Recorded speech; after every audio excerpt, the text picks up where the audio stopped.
Eleições 2014, a TV Assembleia acompanha a apuração dos votos em todo o estado com números divulgados pelo TRE-SP. Neste 5 de outubro, as urnas mostram a reeleição do governador Geraldo Alckmin, do PSDB, e o segundo turno à presidência entre a presidente Dilma Rousseff e o senador Aécio Neves. Para comentar os números da eleição, nós recebemos em nosso estúdio o especialista em Direito Político e Eleitoral, Ricardo Vita Porto, e o desembargador Álvaro Augusto dos Passos, que também é professor da FAAP. Muito obrigado pela presença dos senhores. Doutor Ricardo Vita Porto, sobre os números, comentávamos antes aqui dos números para esta Assembleia Legislativa. Ao que parece, houve uma pequena renovação. Nomes, alguns vereadores já estavam no mandato de vereadores em São Paulo, mas pouca renovação. Onde está? Eu perguntaria, cadê aquela chama popular das ruas que queria uma renovação na política e muitos dos nomes já têm mandatos aqui, aliás, sucessivos mandatos. Muito bem-vindo, doutor Ricardo. Obrigado, Jorge. Justamente o problema é essa acumulação da eleição geral. O eleitor, ele primeiro vai decidir quem ele vota para presidente da República.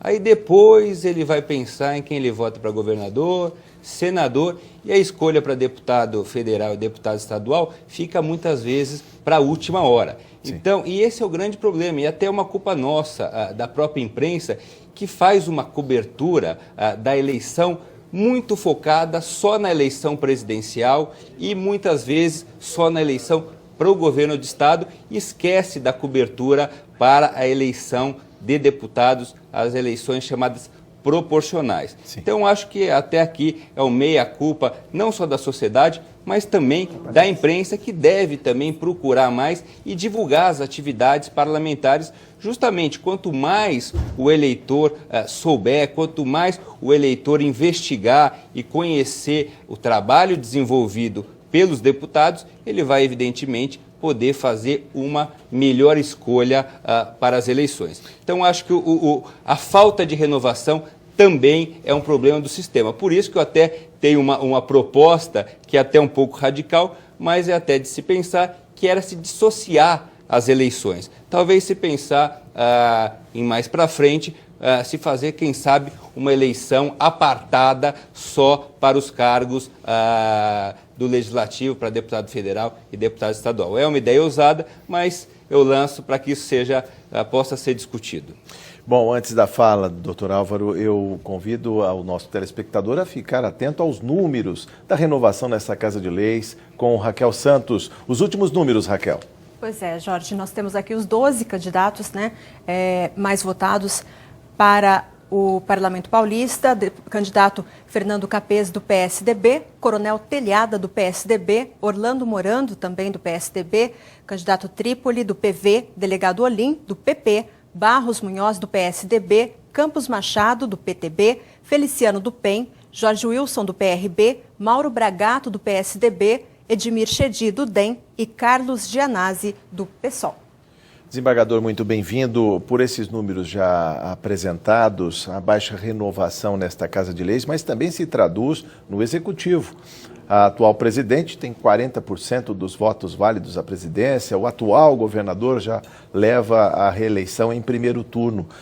Como é que o senhor vê, digamos, esse não aparecimento do novo em termos de política? Bem-vindo, doutor. Obrigado, inicialmente. Boa noite, Jorge.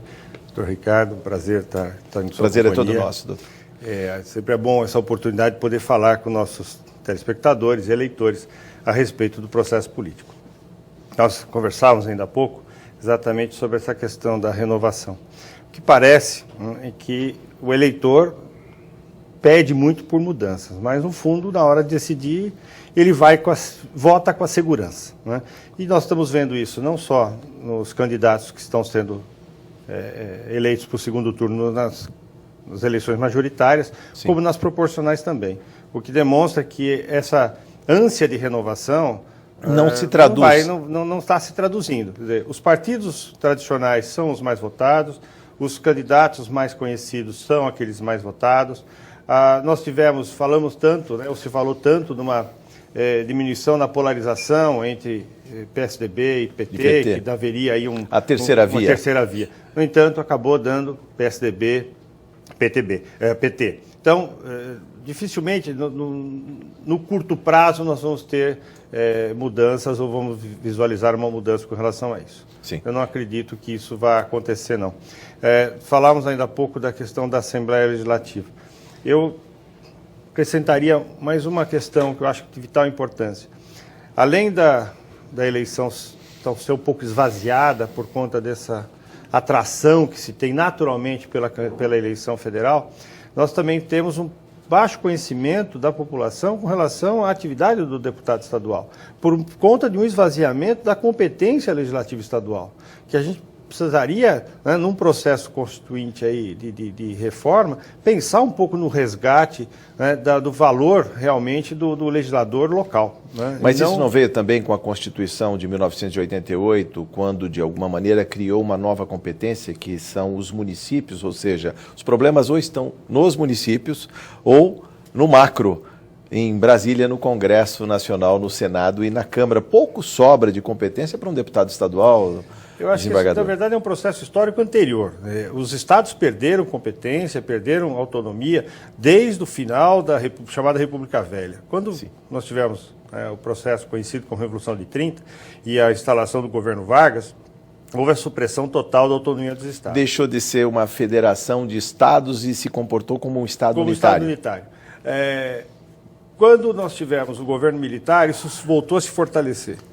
A federação se fortaleceu em detrimento dos estados, quer dizer, a união ficou mais forte e o poder mais concentrado. A Constituinte de 88 não resolveu essa equação. Ela acabou mantendo uma forte concentração de competências no plano federal, e aí eu falo no que diz respeito à minha área, que é a área legislativa, né? E pouco sobrando ao legislador estadual. Competências e recursos, não é, doutor Ricardo, também, né? Jorge, uma coisa que a gente poderia acrescentar, também essa culpa dessa não renovação, essa legislação eleitoral cada vez mais restritiva em matéria de propaganda. Engessada, se pode falar? Olha, a cada ano eleitoral, o Congresso aprova um novo pacote de leis, cada vez restringindo mais a propaganda eleitoral. E, evidentemente, quem legisla é o deputado federal, que é eleito naquele sistema. E ele, evidentemente, é o mais conhecido e até legisla em causa própria para, olha, para mim não me interessa fazer propaganda, eu tenho meu eleitorado cativo e quanto menos propaganda eleitoral, melhor. Nós chegamos num cenário hoje que absolutamente quase tudo em matéria de propaganda é proibido. É óbvio que a renovação vai ser pouca. Né? Então, a população também precisa ficar atento a isso. Evidentemente, desembargador, que essa situação do cavalete desagrada a todo mundo. Né? Inclusive, essa é a última eleição, aliás, essa eleição de agora, realizada hoje, foi a última eleição que foi permitido a colocação de cavaletes, porque já há uma lei proibindo, para a próxima eleição de 2016, na eleição municipal, a proibição de cavalete. É óbvio que o cavalete suja a cidade, não ocupa a área de calçada, o passeio público. Passeio, prejudica, mas talvez é a única forma que o candidato tem muitas vezes de contar ao eleitor qual é o seu número. Principalmente aquele que fica fora do horário político gratuito, que não é espaço para todos. São mais de 1.400 candidatos a deputado federal, mais de 2.000 candidatos a deputado estadual. Não há espaço na grade para encaixar tanta gente, não é, doutor? Exatamente. Então, há essa preocupação também. E posso confessar para você que em 15 anos que eu advogo exclusivamente perante o Tribunal Regional Eleitoral aqui de São Paulo, essa foi a eleição mais fria de todas. Mais fria? Mais fria. Acho que quem, pelo menos, vive em São Paulo, não percebeu nessa eleição aquele calor das ruas, muito contrariamente do que aconteceu nas manifestações de junho de 2013. Essa eleição foi uma eleição apática, morna, onde você não viu a manifestação das pessoas na rua. E acho que isso é uma contribuição de uma legislação que cerceia cada vez mais a atividade política. Isso precisa ser refletido pelo eleitor. Fazer política não é ruim, né? E quanto mais política, mais o eleitor vai ficar ciente e conhecer e fazer uma melhor escolha. Desembargador, mas como conhecer e fazer a melhor escolha, já vista que o espaço é exíguo, tanto na propaganda eleitoral quanto num cavalete. É só o nome e o número. Como é que o eleitor vai poder fazer alguma escolha? Eu vou falar uma coisa que eu acho que a maioria das pessoas que talvez estejam nos assistindo não vai concordar. Mas eu sou do tempo, embora tenha estudado na época do governo militar, que eleição era dia de festa, né? O que a gente participava mais ativamente de eleição era a eleição do centro acadêmico. Quando nós tínhamos a eleição no 11 de agosto, era uma festa, a gente tinha a tomada da faculdade, enchia a faculdade de cartazes, e no dia da eleição aquilo era um colorido de cartazes, de chapas e tudo mais. Quando nós tivemos a redemocratização, as primeiras eleições também foram vistas como festa. E hoje não, né? Ela perdeu esse caráter festivo. Então, já viu festa sem sujeira? Não tem, né? Toda festa tem. Depois da festa, alguém tem que limpar o salão. É da natureza da coisa. Então, nós estamos mais preocupados com a limpeza do que com a discussão das ideias, com a propagação de ideias, com a propagação de candidatos. E a quem interessa tornar tão restritiva a propaganda dos políticos, doutor Alves? Olha, eu acho que isso é uma atitude extremamente autoritária, né? Mas aí partiria de quem? Da Justiça Eleitoral? Não, a Justiça Eleitoral... Ou dos próprios políticos e dos partidos que deveriam formatar as próximas eleições? A Justiça Eleitoral trabalha com a legislação. A legislação é feita pelos legisladores, pelos políticos que foram eleitos. Evidentemente que quem está lá tem uma visibilidade natural durante o seu período de mandato que muitas vezes prescinde de propaganda, de publicidade, né? Então, para ele, quanto mais restrito for essa divulgação, quanto mais ficar fechado nesse horário político, né, hermético, feito por marqueteiros. A política, né? Aos políticos, ou seja, não se cria nada novo. Não que eu seja contra a política aos políticos, eu acho que quem tem que fazer política é profissional. Eu acredito que o político tem que ser alguém que se dedica efetivamente à arte, né, de jogar o jogo do poder. Quer dizer, isso é um processo absolutamente legítimo. Sim. O que ele não pode é restringir o acesso de outros. Veja, nós falamos durante muitos anos, né, sobre a questão das lideranças, né, que o governo militar impediu que novas lideranças surgissem. Eu acho que nós estamos caindo no mesmo problema, que são poucas lideranças que surgem, né, de forma a encantar o povo, né? Talvez o regime de exceção pressionasse e agora com total liberdade democrática, onde estão esses valores? Onde estão esses líderes? Essa que é a pergunta. Doutor Ricardo Vitta-Porto. Agora também, a pouca renovação que tem, Jorge, também é preciso se questionar. Vamos dar o exemplo aqui, o que está acontecendo agora no resultado em relação às eleições para deputado federal.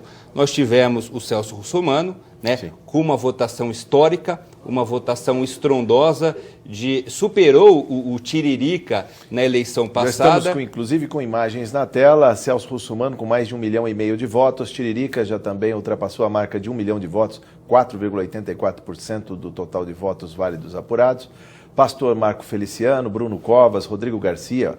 Bruno Covas, deputado nesta casa, está indo para Brasília. Rodrigo Garcia foi presidente desta Casa de Leis, já era deputado federal, estava licenciado na prefeitura, foi secretário, depois secretário do governo.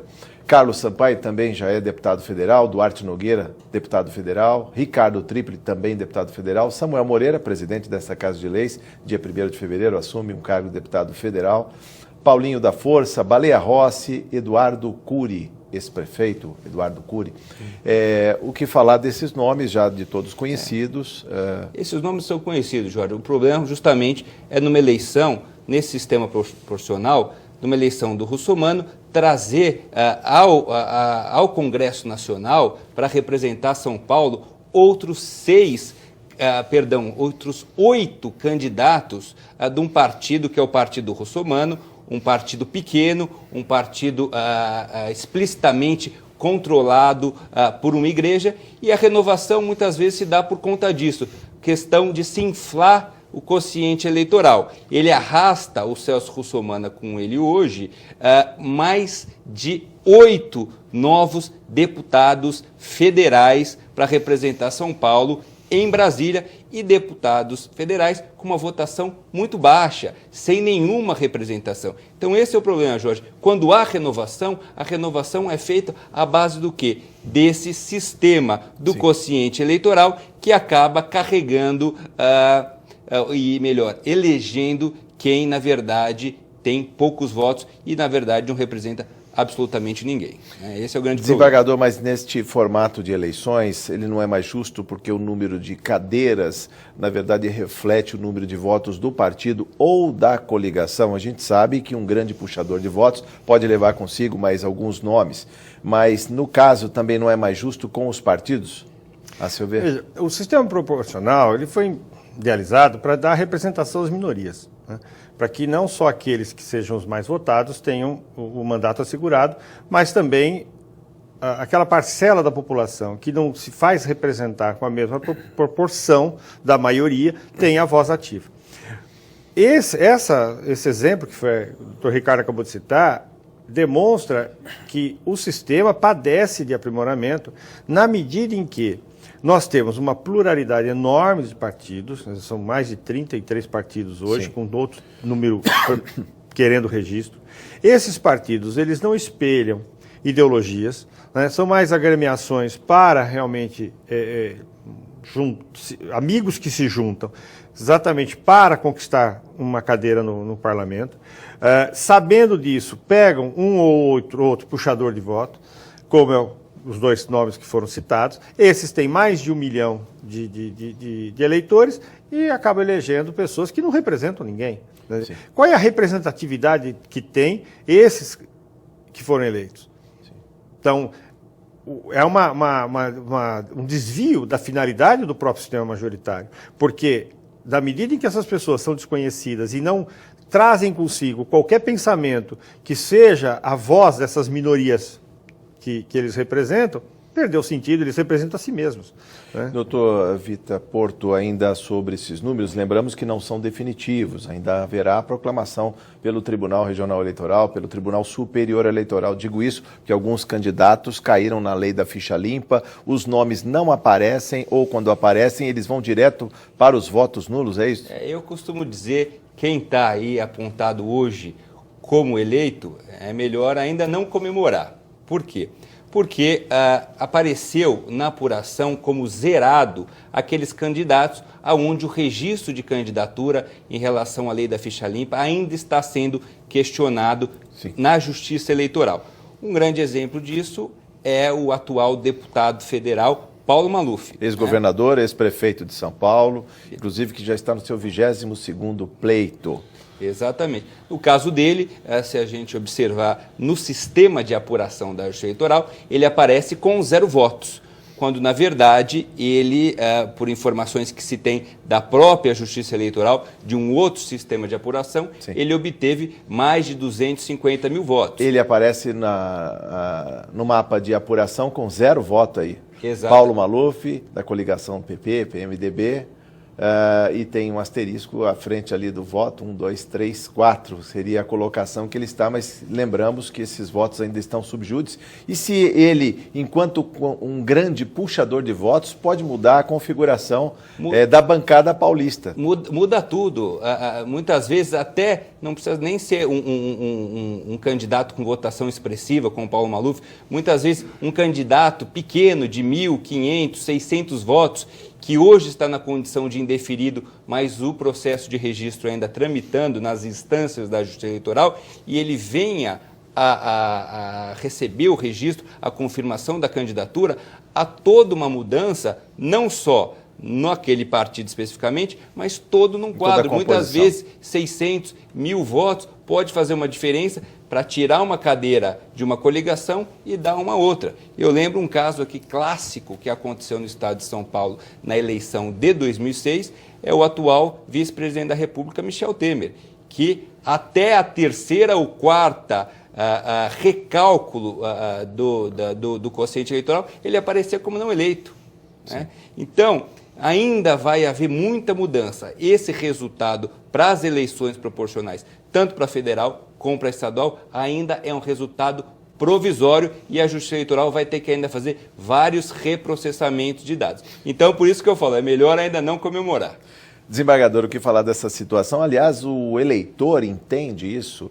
Um candidato como o Paulo Maluf, que tem centenas de milhares de votos, aparecem com 0. Não é mais uma desconfiança na urna eletrônica? Fala, onde estão os votos do candidato? Pode parecer que sim, né? Mas eu posso assegurar que a urna eletrônica foi um grande avanço e ela realmente colocou o judiciário do Brasil num patamar único no Noutro mundo, patamar, né? se pode falar, né, em relação ao mundo, né? As eleições, 2 momentos, né? Antes e depois da urna eletrônica. Agora, eu acho que o problema maior, né, é a possibilidade do candidato chegar ao momento da sua inscrição, o seu registro e a inclusão do seu nome na urna eletrônica, estando ainda com pendências junto aos tribunais superiores. Esse é o que é um grande problema e aí que é difícil a gente explicar para a população. Quer dizer, como que nós vamos passar para o eleitor, seja do Paulo Maluf ou não importa, que no momento em que a urna foi lacrada com o nome de todos os candidatos, havia a pendência ainda. Quer dizer, a culpa vai recair em quem? No judiciário, como sempre, né? Quer dizer, o judiciário, tá vendo? É moroso, tá vendo? Não decide. O que as pessoas não entendem é que o sistema judiciário brasileiro, ele foi concebido e é constantemente reconcebido, né? Porque todas as mudanças reafirmam essa mesma posição, que é da segurança jurídica. Né? Nós temos um pudor, um medo, um receio muito grande do erro. Sim. Então nós queremos sempre que alguém mais dê uma outra opinião. Nós fazemos assim com o médico, né? Fazemos assim com as nossas emoções, né? Conta para um amigo, conta para outro. E fazemos assim também com o nosso conflitos. Com o judiciário também. Então, tem uma decisão de primeiro grau. Aí a decisão não vale. Por quê? Porque tem recurso para o tribunal. Aí o tribunal decide. Não, também não vale. Vai para o STJ. Para a instância superior. Mas também não vale, vai para o Supremo. E depois que o Supremo decide, também pode ser que não valha. Né? Tem ainda um outro recursinho. Tá? Não, mas eu quero discutir ainda, porque eu acho que está obscura a decisão. Então eu entro com embargo de declaração. Para nós que trabalhamos com direito, a gente entende toda essa lógica. Para as pessoas é muito difícil explicar. Quer dizer, e nem é justo que ela entenda, ou que ela aceite. Então o eleitor que vai votar no dia da eleição com o seu candidato, chega lá, vota no candidato, aparece a foto dele, faz o barulhinho de que ele votou e depois ele vê que é 0, realmente alguém vai ter que explicar para ele por quê. Doutor Ricardo Vita Porto, sobre o custo das eleições. Muitos dizem que as eleições estão ficando cada vez mais caras e, enquanto caras, mais restritivas, ou seja, ou a pessoa tem muito dinheiro para investir, ou ele está num distrito em que ele é muito bem posicionado, então ele praticamente manda nos votos daquele distrito, ou ele é o dono do partido, aparece no horário eleitoral, dia sim, dia não, ele está lá e acaba conquistando mais tempo, mais audiência. Olha, Jorge, eu quero saber o que vai acontecer em 2016. O Supremo já tem posição firmada em relação à proibição de doação por pessoa jurídica para as campanhas eleitorais. Falta apenas um voto, né, mas a maioria já está formada. Então, eu acho que vai ter que realmente a classe política, os partidos políticos, imaginar uma outra forma, porque hoje quem financia tudo isso é exatamente aquele, muitas vezes, empresa que fornece para o poder público ou que, de alguma forma, tem um interesse de influir no processo eleitoral. Então, é uma mudança gigantesca no cenário que vai ter que reaver a questão exatamente do custo. Mas a mudança já é esperada, não é de alguma maneira já a sinalização que isso vai acontecer em 2016, doutor? O desembargador Passos estava até aqui colocando uma questão importante. Talvez não seja o momento da gente implementar o voto distrital, ainda que seja misto, quer dizer, um voto mais barato, onde o deputado estadual, o deputado federal vai concorrer só na sua região. Próximo do eleitor. Ele não vai ter que gastar para fazer campanha eleitoral no estado inteiro. E ele só faz naquela região específica. Evidentemente, é uma ideia a se levar em conta justamente com essa intenção de se baratear as campanhas eleitorais. E eu falo do sistema misto porque, evidentemente, é o sistema que comporta, ele se autoajusta, né? Ele comporta a eleição só naquele distrito, mas também não exclui aqueles candidatos, por exemplo, aquele candidato que luta por educação, tem plataformas para a saúde, ele pode concorrer também da outra forma. Então, acho que isso seria importante ser discutido na próxima legislatura no Congresso Nacional, porque vem uma nova realidade em relação ao financiamento de campanha que exige o barateamento. Desembargador Álvaro Passos, sobre o financiamento de campanhas ainda, é bom lembrar a eleição presidencial. Dilma Rousseff em primeiro lugar, Aécio Neves em segundo, Marina Silva em terceiro. Na prestação de contas do dia 6 de setembro, a primeira prestação de contas, Dilma Rousseff aparecia com 123 milhões de arrecadação, Aécio, o segundo, com a segunda maior arrecadação, 46 milhões, Marina Silva com 23 milhões. Ou seja, a divulgação quase que diária das pesquisas de opinião, de alguma maneira, não calibra os humores de quem financia a campanha, ou seja, quem está na frente acaba recebendo mais e tem mais chance de ser reeleito? Sem dúvida.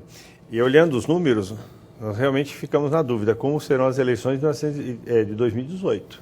Né? Como que vai se arrecadar milhões de reais nessa proporção sem a participação das pessoas jurídicas? Nós vamos ter que encontrar opções. Será que o financiamento público de campanha é o melhor caminho? Né? Nós já temos um Estado carente de recursos. O que o Estado arrecada não é suficiente para fechar o orçamento. Nós temos aí uma rolagem da dívida num valor que cresce a cada ano. Ainda vamos tirar dinheiro da saúde, educação e de outras áreas sensíveis para financiamento de campanha? Sim. Então nós vamos ter que encontrar, quer dizer, as pessoas que pensam, né, no processo político e os políticos em especial, numa forma de baratear isso. Né? E veja que a questão do horário político, quando se fala do horário político gratuito, as propagandas estão tão sofisticadas que, na verdade, elas acabam encarecendo sobremaneira as campanhas. Né? Então, o que resta aos políticos é arrecadar. Quando eles estão no processo eleitoral, aqueles que estão à frente do processo, evidentemente que tem o seu cacife aumentado.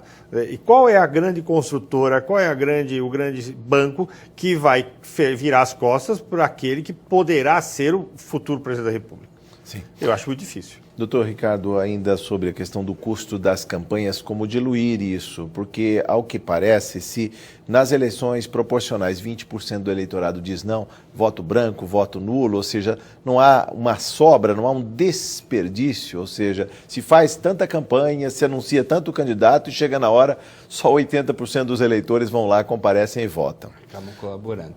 Mas aí eu acho que a gente vai para o início da nossa conversa, né? A questão da desinformação em relação às candidaturas proporcionais. Agora, Jorge, um ponto interessante que o desembargador Passos tocou é em relação a esse número de partidos políticos hoje no Brasil. 33 registrados. 33 e mais de 50 em fase de criação.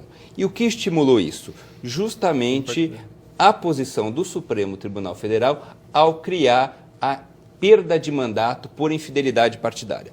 Hoje, apesar disso não estar previsto em qualquer lei ou na Constituição Federal, por força de uma decisão do STF, aquele parlamentar, seja deputado federal, estadual ou vereador, que migra para um outro partido no qual ele não se elegeu, ele está submetido a perder essa cadeira, evidentemente, é assegurado a ele num processo contra a defesa, contraditório, alegar que foi perseguido, mas muitas das vezes ele acaba perdendo o mandato por conta disso. Quase sempre a alegação é essa. Exatamente. Ele não quis sair do partido. Não quis sair, mas o partido, né, me perseguiu, a chamada grave discriminação pessoal.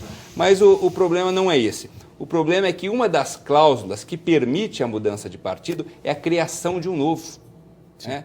Então, isso fez com que se aumentasse uma indústria hoje em dia de criação de partido político no Brasil, justamente para se possibilitar, a cada início da legislatura, que aqueles insatisfeitos ou aqueles que foram eleitos pela oposição possam, no início do mandato, migrar para o partido de situação.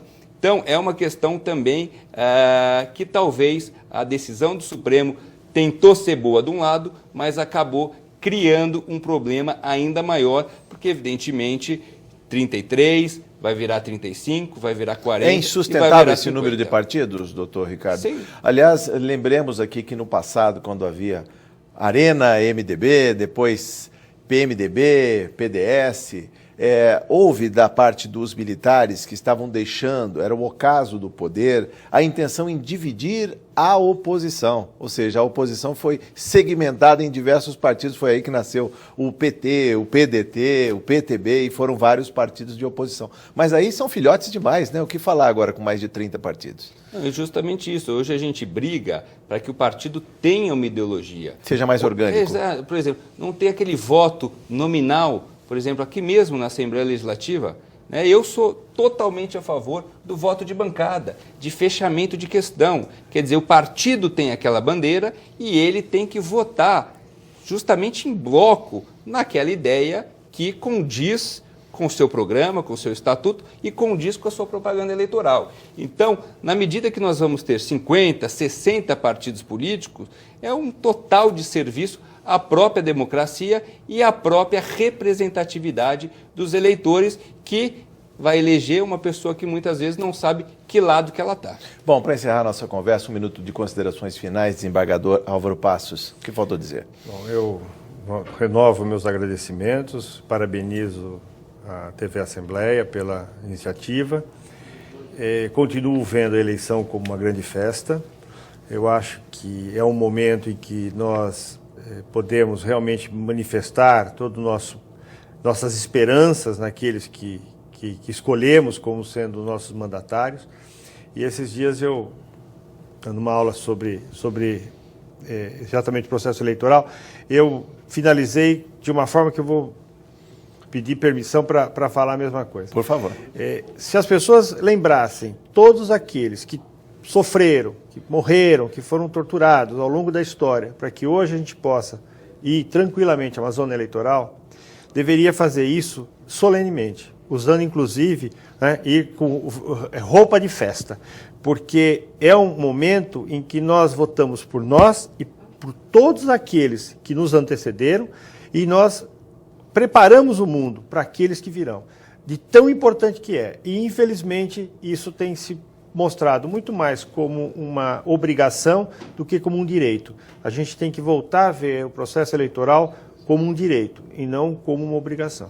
Doutor Ricardo Vita Porto, o que faltou dizer? Jorge, primeiro agradecer pelo convite, principalmente por estar aqui ao lado na bancada com o desembargador Álvaro Passos, que é um dos mais importantes e mais atuantes desembargador do nosso Tribunal de Justiça do Estado de São Paulo, e desejar a todos os eleitos, aqueles que não vão disputar o segundo turno, que já estão agora eleitos, um bom mandato, que cumpram as suas promessas, e que a Assembleia Legislativa, que é a casa hoje que hospeda a TV Assembleia, mostre mais à sociedade o seu papel que tem.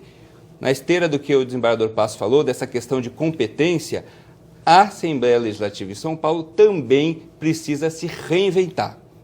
Muitas das coisas ficam só sendo decididas na Câmara Federal ou na Câmara dos Vereadores. E eu acho que esse é um grande desafio para a nova bancada aqui da Alesp. Reencontrar o seu papel na sociedade e reencontrar esse caminho de comunicação com a população. Então eu desejo a todos um ótimo mandato e que possam realmente engrandecer ainda mais essa casa. Nosso muito obrigado, doutor Ricardo Vita Porto, também ao desembargador Álvaro Passos. Daqui a pouco a gente volta com mais informações. TV Assembleia, eleições 2014.